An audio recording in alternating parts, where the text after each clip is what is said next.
Detoxification, the kidney. So this is an interesting organ because many people are not digesting protein properly.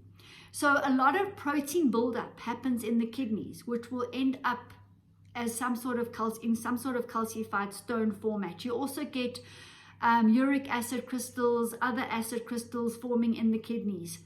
And all of this blocks filtration. So our kidneys often present with pain and lower back pain.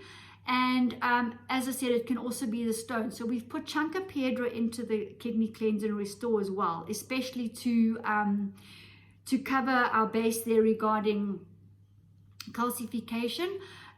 Also, the product, the replica RNA DNA, is very, very useful with the kidney cleanse, detox, cleanse and restore, because in the replica RNA DNA, we have the ability to activate mRNA. mRNA will digest protein.